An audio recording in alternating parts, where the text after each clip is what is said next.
क्या हालचाल, कैसे हैं आप लोग। आशा करता हूँ आप सभी बेहतर हैं। ठीक है प्यारे बच्चों, आज हम पढ़ेंगे अवतल दर्पण से बढ़ने वाले किरण आरेखों के बारे में। ठीक है, कि हम अवतल दर्पण का प्रयोग करके कितने प्रकार के किरण आरेख कैसे बना सकते हैं, यह आज का हमारा टॉपिक है बच्चों। ठीक है, तो अवतल दर्पण से किरण आरेख बनाने के लिए, ठीक है, सबसे पहले हमको पता होना चाहिए कि किरण आरेख बनाने के क्या कुछ नियम हैं। बिल्कुल, क्योंकि बिना हम नियमों के, अगर हमको जब तक नियम नहीं पता है तब तक हम किसी भी दर्पण के लिए उसका किरण आरेख हम बना नहीं सकते हैं बच्चों। तो चलिए पहले शुरू करते हैं। पहला हमारा जो सीखना है, हमको क्या सीखना है, अवतल दर्पण से अवतल दर्पण में प्रतिबिंब बनाने के नियम, या अवतल दर्पण से किरण आरेख बनाने के नियम। ठीक है बच्चों, तो इसमें कुल 4 नियम होते हैं। कितने नियम होते हैं? 4। किरण आरेख बनाने के लिए 4 नियम होते हैं और हमें उन 4 नियमों में से मिनिमम 2 नियमों का पालन करना होता है। सिर्फ और सिर्फ 2 नियम का प्रयोग करके हम एक किरण आरेख बना सकते हैं। ठीक है बच्चों, तो अभी आप इसमें देखो 3 नियम आपको दिख रहे हैं। 3 नियम हमको आपको समझाने हैं, 1 2 3। ठीक है बच्चों, चलिए आपको समझाता हूँ। पहले देखिए, जैसे हम किसके लिए पढ़ रहे हैं, अवतल दर्पण के लिए। ठीक है बच्चों, तो सबसे पहले मैं एक अवतल दर्पण बना देता हूँ और इसके पीछे हम क्या लगा देते हैं, इसके पीछे बेट लगा देता हूँ। राइट, अब इसी में हम बनाते हैं मुख्य अक्ष। क्या बनाते हैं बच्चों? मुख्य अक्ष बना देते हैं। ठीक है, अब मुख्य अक्ष बना दिए हैं। मुख्य अक्ष में क्या क्या होता है? एक तो ये ध्रुव होता है जिसे P कहते हैं, F होता है और क्या होता है, C होता है। राइट, F फोकस है, C क्या है, सेंटर ऑफ कर्वेचर।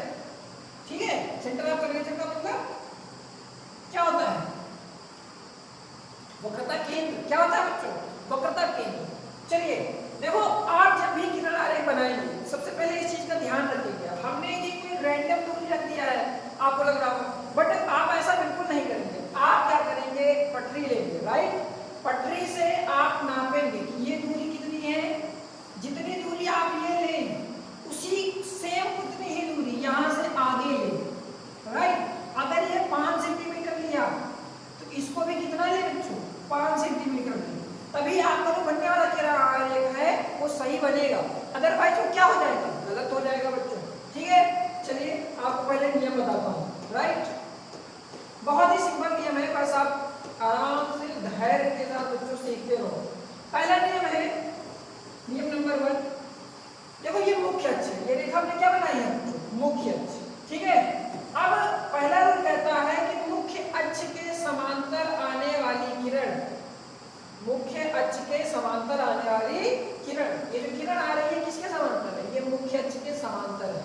ये जो मुख्य अक्ष है इसके समांतर है। पहला रूल है, मुख्य अक्ष के समांतर आने वाली किरण बच्चों परावर्तन के पश्चात फोकस से जाती है। किससे जाती है, फोकस से जाती है। ठीक है बच्चों, तो ये रूल नंबर 1 है। ये रूल नंबर कैसा है, ये रूल नंबर 1। क्या है बच्चों रूल नंबर 1?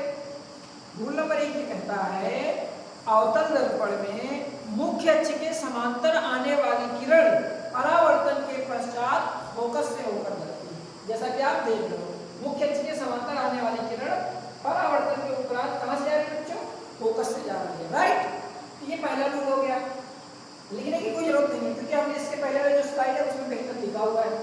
दूसरा रूल क्या है, दूसरा रूल क्या, पहला हो गया बच्चों। ठीक है, दूसरा क्या है, दूसरा रूल ये कहता है, देखिए बच्चों, दूसरा रूल ये है कि अगर इसको मिटा दें, इसी पर बताइए, चलो इसको बना रहने देते हैं और हम दोबारा से दर्पण बना लेते हैं। राइट, ये है हमारा पहला नियम। राइट, अब दूसरा नियम देखो, हमने सबसे पहले क्या बनाया, एक दर्पण बनाया। दर्पण में पीछे क्या लगा दिया बच्चों, पेंट लगा दिए। अब आपको क्या बनाना है, मुख्य अक्ष बनाना है। राइट, मुख्य अक्ष बना दिए, मुख्य अक्ष बना दिए। अब इसमें हमको क्या लेना है भैया, इसमें ध्रुव लेना है। पटरी से एक दूरी नापो, एक F मानो, जितना इसको नापा है फिर से उतना ही क्या मान लो बच्चों, C मान लो। ठीक है, हम बन रहे हैं रूल नंबर 2। दूसरा नियम ये है बच्चों, कहता है कि दूसरा नियम ये है कि फोकस से आने वाली किरण, फोकस से आने वाली किरण, फोकस से आने वाली किरण, ठीक है, परावर्तन के उपरांत मुख्य अक्ष के समांतर जाती है, मुख्य अक्ष के समांतर जाती है।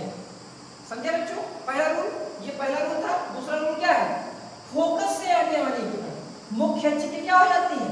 समांतर हो जाती है। कितना सिंपल सा है, देखो सीधा आ रही किरण, परावर्तन के उपरांत तिरछा हो जा रही है। दूसरा रूल क्या है? तिरछा आ रही है और परावर्तन के उपरांत क्या हो जा रही है? सीधा हो जा रही है। तो इस प्रकार ये दो रूल हो गए, ठीक है बच्चों। अब देखो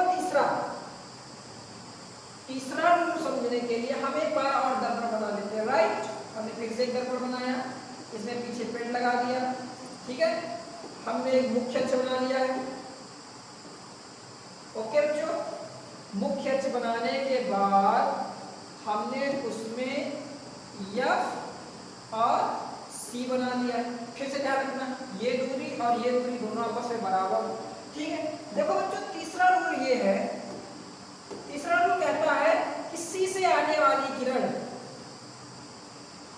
C से आने वाली किरण परावर्तन के उपरांत, जैसे C से जो किरण आती है वो C से ही वापस चली जाती है, ठीक है बच्चों।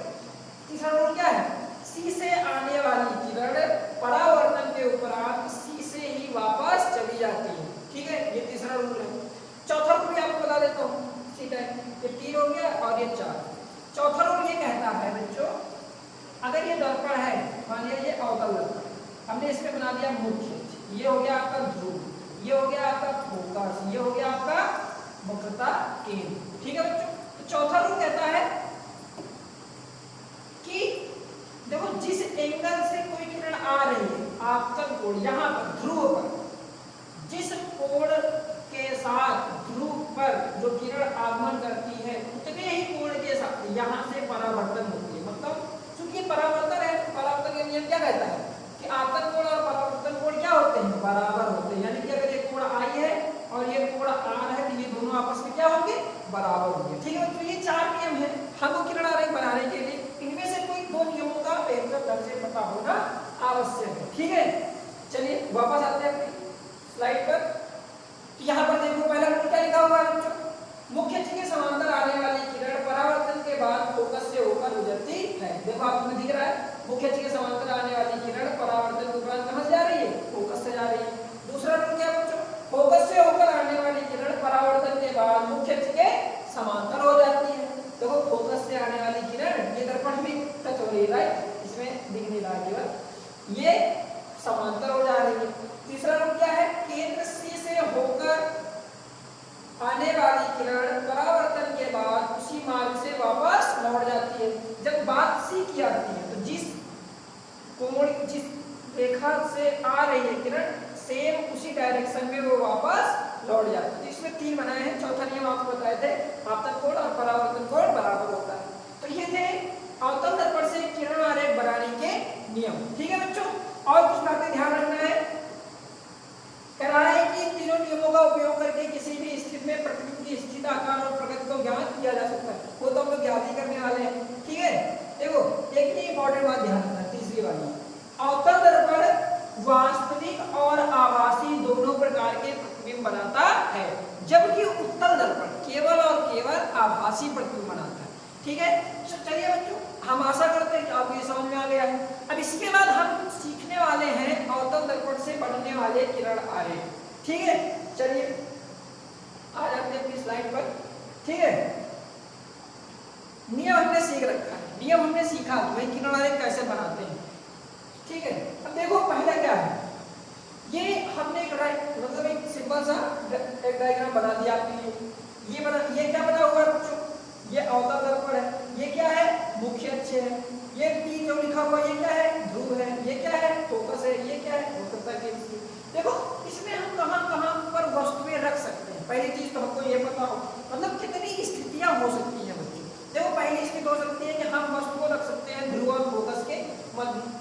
कहां-कहां रख सकते हैं? पहला हम रख सकते हैं ध्रुव और फोकस के मध्य, मतलब 1 नंबर, एक स्थिति बन सकती है। दूसरा हम रख सकते हैं फोकस पर, दूसरी स्थिति हो सकती है। तीसरा है वस्तु हो सकती है फोकस और सी के मध्य। समझ रहे नहीं समझ रहे? चौथा कहाँ हो सकता है? हो सकता है वस्तु सी पर ही रखी हो। ठीक है बच्चों। पांचवा कहाँ हो सकता है? सी के पीछे हो सकता है रखी हो। छठवां कहाँ हो सकता है? कोई अनंत में हो सकता है कहीं वस्तु रखी हो। तो इस प्रकार से अवतल दर्पण में 6 प्रकार के किरण आरेख बनते हैं बच्चों। अवतल दर्पण में कितने प्रकार के किरण आरेख बनते हैं बच्चों? 6 प्रकार के। ठीक है। तो अब ये 1 बाय 1 करके हम सारे किरण आरेखों को आसानी से बनाना सीखने वाले हैं। ठीक है बच्चों। चलिए शुरू करते हैं। इसको पहले मिटा देते हैं। हमारा जो पहला किरण आरेख है, पहला किरण आरेख है बच्चों, क्या लिखा हुआ है? अवतल दर्पण। जब वस्तु अनंत पर, जब वस्तु कहां पर हो? अनंत पर हो। पहली सिचुएशन है जब वस्तु अनंत पर हो। ठीक है। तो एक चीज का ध्यान रखना है कि जब वस्तु अनंत पर होती है, कहां होती है? अनंत पर होती है, तो वहां से जो किरणें आती हैं वो समांतर आती है। कैसे आती है? समांतर आती है। किसके समांतर? मुख्य अक्ष के समांतर आती है। ठीक है। तो ये बात हमको अपने दिमाग में क्लिक कर लेना। तो बस इसी रूल को हमको फॉलो करते रहना है। देखिए क्या है? मुख्य अक्ष के समांतर आती है। तो मान लिया अनंत में कहीं वस्तु रखी हुई है, वहां से किरणें आ रही होंगी, तो हम अनंत कोई भी 2 किरणें हम बना लेते हैं। तो हमने क्या पढ़ा? मुख्य अक्ष के समांतर आने वाली किरण, देखो ये सब किरण आ रही है मुख्य अक्ष के समांतर। ठीक है बच्चों। परावर्तन की उपाधि कहां से आएगी? फोकस से जाएगी। कहां से जाएगी? तो रूल नंबर 1 याद करो, जो किरण समांतर आती है वो कहां से जाती है? फोकस से जाती है। ठीक है। एक और दूसरी किरण हम इसी में नीचे ले लेते हैं। हो सकता है किरण नीचे से आ रही हो, मुख्य अक्ष के समांतर आ रही है, कहां से जाएगी? फोकस से होकर जाएगी।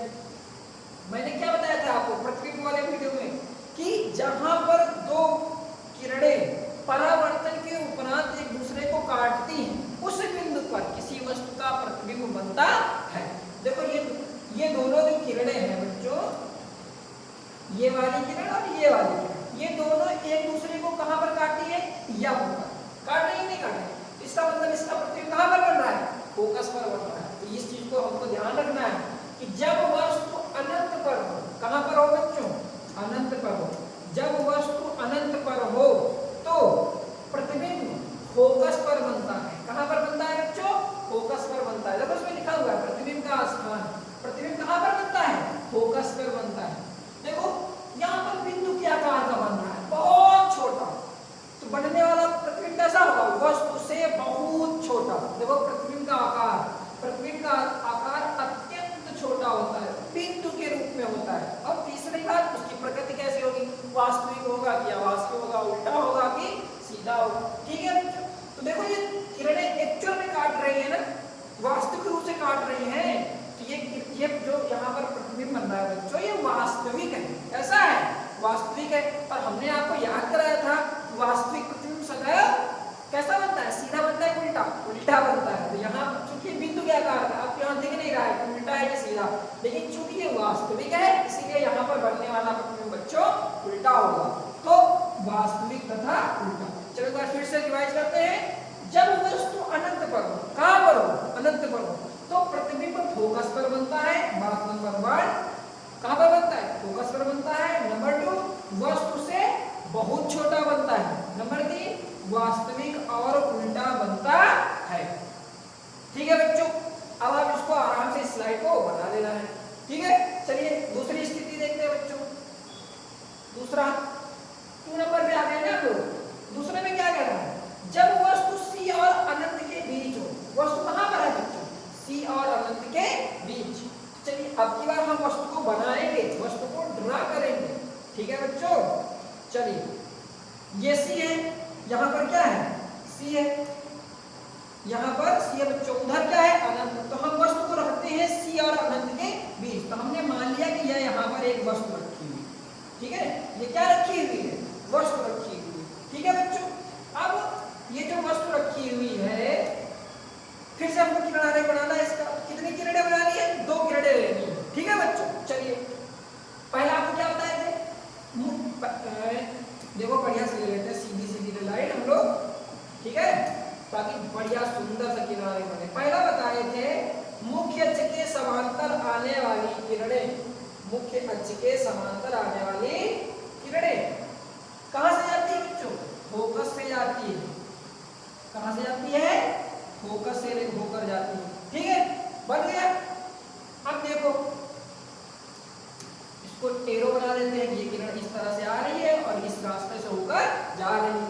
पहली लाइन हो गया। दूसरी लाइन हमको क्या बताया? दूसरा नियम आपको क्या बताए थे कि फोकस से आने वाली किरण, फोकस से आने वाली किरण परावर्तन के उपरांत समांतर हो जाती है। तीसरा नियम क्या बताए थे? वक्रता केंद्र C से आने वाली किरण, वक्रता केंद्र C से आने वाली किरण C से ही वापस चली जाती है। देखो अगर हम तीसरी वाली बात करें, तीसरे रूल की बात करें, मतलब C से जो आ रही है, तो देखो C से किरण आ रही है, ये C से ही वापस जाएगी। इसके लिए यहाँ दर्पण होना चाहिए ना, जो ये दिखाए कि परावर्तन हो रहा है कि नहीं हो रहा।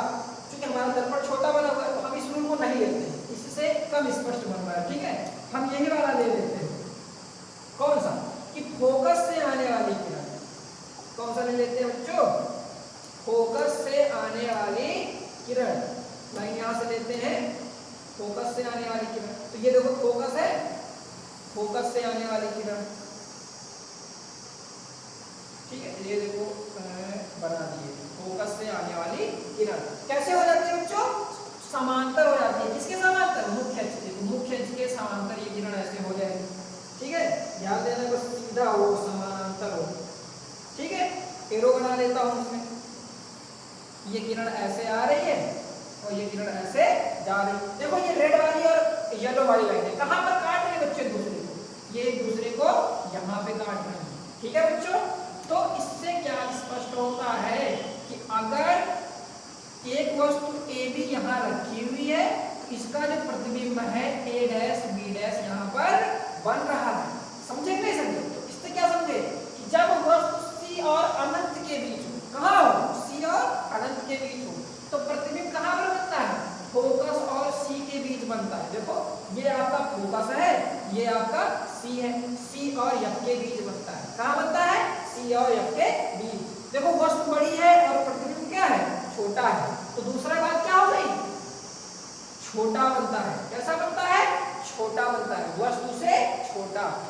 उल्टा बन रहा है, किरणें वास्तविक को काट रही हैं, तो इसका मतलब क्या है? प्रतिबिंब की प्रकृति क्या होगी? वास्तविक और उल्टा। पूरा हमको ये भी ध्यान रखना है बच्चों कि जब वस्तु अनंत और सी के बीच हो तो प्रतिबिंब एफ और सी के बीच बनता है। ठीक है, वस्तु से छोटा बनता है। नंबर 3, वास्तविक और उल्टा बनता है। ठीक है बच्चों, ठीक है, इसको आप बना लीजिएगा। चलिए हम आगे बढ़ते हैं 3 नंबर पर। तीसरा क्या है बच्चों? तीसरा है अवतल दर्पण में जब वस्तु सी पर हो। कहां पर हो बच्चों? सी पर हो। तो देखो किरण एक बना हुआ है, ये दर्पण बना है, ध्रुव फोकस सी बना है। अब की बार वस्तु कहां पर है भाई? अब की बार वस्तु है बच्चों सी पर। अब की बार वस्तु कहां पर है? सी पर। हमने ये वस्तु बना दिया है। ठीक है बच्चों, अब हमने जब ये वस्तु बना दी तो अब हमको क्या बनाना है? किरण आरेख बनाना है। किरण आरेख बनाने के लिए हमको क्या लेना है?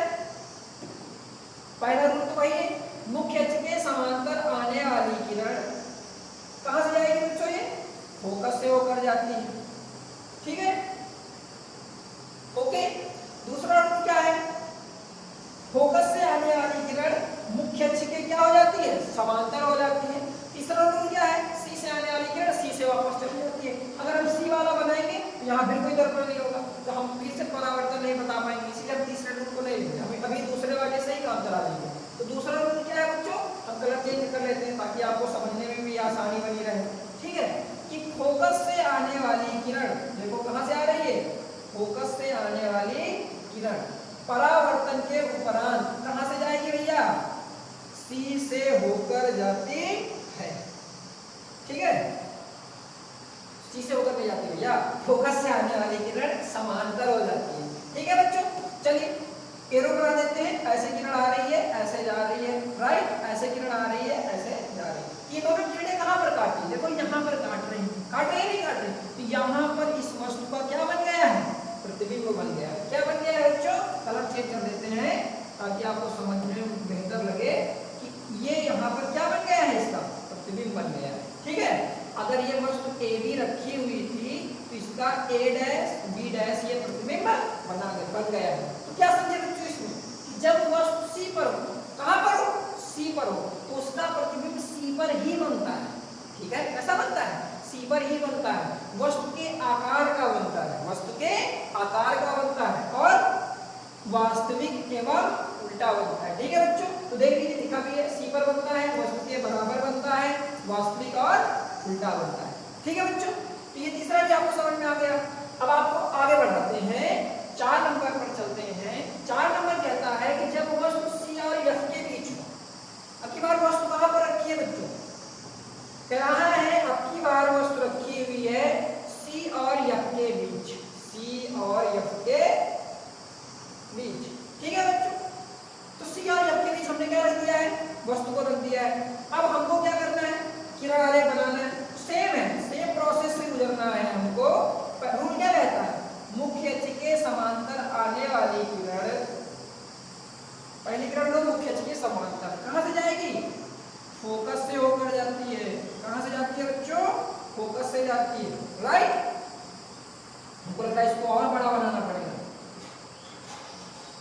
ठीक है, दूसरा रूल क्या है, दूसरा रूल है बच्चों कि फोकस से आने वाली किरण, फोकस से आने वाली किरण मुख्य अक्ष के समांतर हो जाती है। दूसरा लेते हैं, फोकस से आने वाली किरण, देखो फोकस से आ रही ना रस, ठीक है, कैसे हो जाती है, मुख्य अक्ष के समांतर हो जाती है। ठीक है, इसको बनाना पड़ेगा हमको समांतर।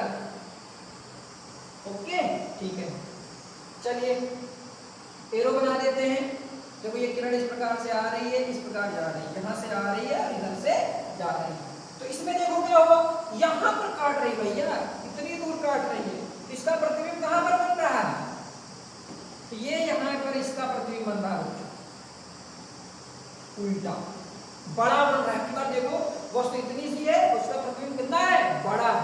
तो इससे क्या समझ में आया, इससे ये समझे कि जब वस्तु, इससे हम लोग ये समझे कि जब वस्तु C और F के बीच हो तो उसका प्रतिबिंब कहां पर बनता है, C और अनंत के बीच बनता है, उल्टा बनता है। ठीक है, वस्तु से बड़ा बनता है। ठीक है बच्चों, क्या है, जब वस्तु C और F के बीच हो तो नंबर 1 प्रतिबिंब C के आगे यानी कि C और अनंत के बीच बनता है।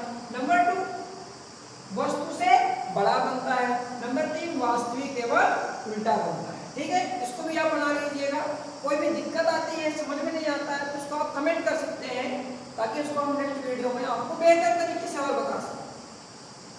चलिए आगे बढ़ते हैं बच्चों, सिचुएशन नंबर 5। ठीक है, 5 नंबर में कहता है कि जब वस्तु फोकस पर हो, कहां पर हो बच्चों, फोकस पर। अब की बार वस्तु कहां पर है, फोकस पर। चलिए फोकस पर पहले हम एक वस्तु बना लेते हैं। क्या बनाते हैं बच्चों, वस्तु बनाते हैं। ये है हमारा फोकस। ठीक है, फोकस पर हमने बना लिया है वस्तु। फोकस पे कैसे बना दिए हैं, वस्तु रख दिए हैं। चलिए किरण आरेख बनाते हैं। पहला रूल तो हमारा वही है, मुख्य अक्ष के समांतर आने वाली किरण। पहला देखो क्या किए, मुख्य अक्ष के समांतर आने वाली किरण कहां जाती है बच्चों, फोकस से होकर जाती है। इसको फोकस से गुजार दिया, राइट। ये हो गया हमारा रूल नंबर 1। एक मिनट, ये हो गया हमारा रूल नंबर 1। ठीक, दूसरा किरण क्या, दूसरा रूल क्या बताया बच्चों, फोकस से आने वाली किरण मुख्य अक्ष के समांतर हो जाती है। देखो अगर अब की बार हम फोकस से किरण ले जाएं तो यहाँ कोई हमको दर्पण फिर से नहीं मिलेगा, तो हम उसको फिर से नहीं दिखा पाएंगे। तो यहाँ पर रूल नंबर 3 को प्रयोग करो। रूल नंबर 3 क्या था, सी से होकर जाने वाली किरण मुख्य, सी से होकर जाने वाली किरण सी से ही वापस लौट आती है। तो हम यहाँ पर बनाएंगे, जब सी के लिए बनाएंगे बच्चों, ठीक है, ले लेते हैं लाइन। तो यहाँ पर क्या होगा, ये किरण जैसे मान लो सी से होकर जा रही है, कैसे होकर जा रही है, सी से, राइट। इसको आगे बढ़ाना पड़ेगा यहाँ ऐसे। ठीक है, तो ये दोनों किरणें आपस में क्या हो जाएंगी, ये किरण पहले ऐसे जाएगी, ऐसे ही वापस लौट जाएगी। ये दोनों किरणें आपस में हो जाएंगी देंगे, लेकिन ऐसा हम इमेजिन करेंगे कि ये अंत में एक दूसरे को काट रही है। कहाँ पे काट रही है बच्चों? अनंत में। तो इससे क्या समझे कि जब वस्तु फोकस पर हो, जब वस्तु कहाँ पर हो? फोकस पर हो, इसका प्रतिबिंब कहाँ पर बनता है भैया? इसका प्रतिबिंब अनंत पर बनता है। कहाँ पर बनता है? अनंत पर बनता है। देखो अनंत पर बनेगा तो उल्टा तो बनेगा ही, वास्तविक तो होगा ही, वस्तु से बहुत बड़ा होगा, वस्तु से बहुत बड़ा बनता है। वस्तु से कैसा बनता है बच्चों? बहुत बड़ा बनता है। ठीक है। नंबर 3 उल्टा होगा और वास्तविक होगा, वास्तविक एवं उल्टा। ठीक है बच्चों, तो ये भी आपको क्या समझ में आ गया है। ठीक है, चलिए आगे बढ़ते हैं। लास्ट किरण आलेख नंबर 6 पे आते हैं। अवतल दर्पण में जब वस्तु F और P के बीच हो, अब की बात वस्तु कहाँ है बच्चों? ध्रुव और फोकस के बीच है, ध्रुव और फोकस के बीच है। ठीक है, देखो अब ये वाला जो किरण आलेख बना हुआ है, तो आपको इसमें मिस्टेक दिख रहा है? बिल्कुल मिस्टेक है। ये दूरी देखो ज्यादा है और ये दूरी क्या है? कम है, राइट। पहले हम इसको सुधार लेते हैं बच्चों, ठीक है, नहीं तो हम ये सब गलत हो जाएगा। क्या हो जाएगा? गलत। पहले हम इस F को खत्म करते हैं, ओके, और हम F को बनाते हैं कहाँ पर? आधी दूरी पर। ठीक है, तो इसका हाफ हो जाएगा यहाँ पे, ये हो गया आपका F। ठीक है, ठीक है। अब की बात वस्तु कहाँ पर बच्चों? ध्रुव और फोकस के बीच। चलिए ध्रुव और फोकस के मध्य हम एक वस्तु रखते हैं। यहाँ पर हमने ये क्या रख दिया भैया? ये वस्तु रखी है। ठीक है, सेम रूल है, रूल अभी वही है कि मुख्य अक्ष के समांतर आने वाली किरण, मुख्य अक्ष के समांतर आने वाली किरण परावर्तन के उपरांत फोकस से होकर जाती है। ठीक है बच्चों, दूसरा रूल क्या है? दूसरा रूल है कि C से होकर आने वाली किरण, C से होकर आने वाली किरण परावर्तन के उपरांत C से ही वापस चली जाती है। देखो ध्यान से देखो इस डायग्राम को, इसमें क्या है? ये दोनों किरणें जब इधर जा रही हैं तो ये इनके बीच की दूरी बढ़ती चली जा रही है, तो ये इधर तो काटेंगी नहीं, राइट। तो हम क्या करेंगे? इन दोनों किरणों को इस तरफ यानी कि दर्पण के पीछे डैश डैश करके बढ़ाएंगे। कैसे बढ़ाएंगे भैया? डैश डैश करके, डैश डैश करके। कोई लाइन यहाँ पर मिल जाए? नहीं है। चलिए डैश डैश का लाइन नहीं इसमें दिख रहा है, तो हम क्या करते हैं? इसी लाइन को ले लेते हैं भैया। ठीक है, चलिए कलर तो चेंज ही कर ले, समझ में आ जाए, ताकि हम लोग ये वाला कलर ले लिए। चलो अब देखो ये क्या हुआ? लाइन कहाँ चली गई? चलो भैया इसको बनाते हैं आगे। देखो बच्चों, इसको जब हम आगे बढ़ाएंगे आपको इसको डैश डैश करना, राइट। हमको डैश डैश का लाइन नहीं मिला, इसलिए हम इसको डैश डैश नहीं बना पाए हैं, और इसको भी आगे बढ़ाते हैं। तो ये क्या हुआ? क्या हुआ? ये क्या हुआ भैया? ये क्या बना दिए? इसको आगे बढ़ाते हैं, ये दोनों किरणें एक दूसरे को देखो इस बिंदु पर काट रही हैं। आप इसको ये प्रोसेस डैश डैश करके बनाना है। ठीक है बच्चों, चलिए तो अब की बार क्या हुआ? देखो ये बहुत इंपॉर्टेंट डायग्राम है, ये सबसे इंपॉर्टेंट डायग्राम है। आपने जितने पढ़े 6 में सबसे मोस्ट इंपॉर्टेंट डायग्राम ये है, इसलिए मैंने इसको लास्ट में रखा ताकि आपको बेहतर समझ में आ जाए।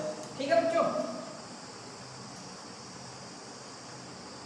चलिए इसमें क्या समझे हैं? जब वस्तु F और P के बीच हो, जब वस्तु कहाँ हो? F और P के बीच हो, यानी कि ये, तो इसका प्रतिबिंब कहाँ पर बनता है बच्चों? दर्पण के पीछे। कहाँ बन रहा है? दर्पण के पीछे बन रहा है। तो अब आप खुद ही समझो कि दर्पण के पीछे है, यानी दर्पण के पीछे तो पेंट लगा होता है भैया। अब पेंट लगा है तो वहाँ एक्चुअल में तो किरणें जा नहीं रही होंगी, हमेशा इमेजिन ही करना है कि किरणें जा रही हैं, इसीलिए यहाँ पर जब पीछे लाइनें बनाते हैं तो डैश डैश करके बनाना है। जब दर्पण के पीछे बन रहा है, एक्चुअल में किरणें नहीं जा रही हैं, हमको आभास ही तो हो रहा है, तो वहां पर बनने वाला प्रतिबिंब कैसा होगा? आभासी होगा। ठीक है बच्चों, तो जब वस्तु ध्रुव और फोकस के बीच हो, कहां पर हो? ध्रुव और फोकस के बीच हो, तो बच्चों उसका प्रतिबिंब दर्पण के पीछे बनता है। कैसा बनता है? दर्पण के पीछे बनता है। ओके, वस्तु से बड़ा बनता है। देखो ये वस्तु इतनी इसका प्रतिबिंब बड़ा सा है, वस्तु से बड़ा बनता है। नंबर 3 सीधा बनता है। एक बार देखो कैसा बन रहा है, सीधा है, सीधा है, कैसा है, सीधा है। जब सीधा बनता है और वस्तु से बड़ा बनता है, ठीक है। सीधा है तो वास्तविक है कि आभासी, बोलो भाई। अभी तक जितने प्रतिबिंब बन रहे थे वो सारे उल्टा बन रहे थे, यानी कि वास्तविक बन रहे थे। ये प्रतिबिंब बना सीधा, ये आभासी है, ठीक है बच्चों। तो चलिए पहली बात, जब वस्तु F और P के बीच हो तो प्रतिबिंब बनता है दर्पण के पीछे, यानी P के पीछे, ध्रुव के पीछे। नंबर 2 वस्तु से बड़ा बनता है, और नंबर 3 आभासी और सीधा होता है, आभासी और सीधा होता है, ठीक है बच्चों। याद कर लो फिर से, जब वस्तु F और P के बीच हो तो प्रतिबिंब बड़ा, सीधा और आभासी बनता है, ठीक है बच्चों। तो हमने इस वीडियो में सीखा है अवतल दर्पण से किरण आरेख बनाने के नियम, उसके बाद अवतल दर्पण से बनने वाले 6 प्रकार के जो किरण आरेख है बच्चों, उसको सीखा है, ठीक है। आशा करता हूँ आपको ये सारे कॉन्सेप्ट समझ में आया है। अगर कोई आपको प्रॉब्लम आता है तो आप कमेंट करें, ठीक है। वीडियो आपको अच्छा लगा है तो लाइक करो, ठीक है। चैनल को सब्सक्राइब करना भी ना भूलें। Thanks for watching this video, okay.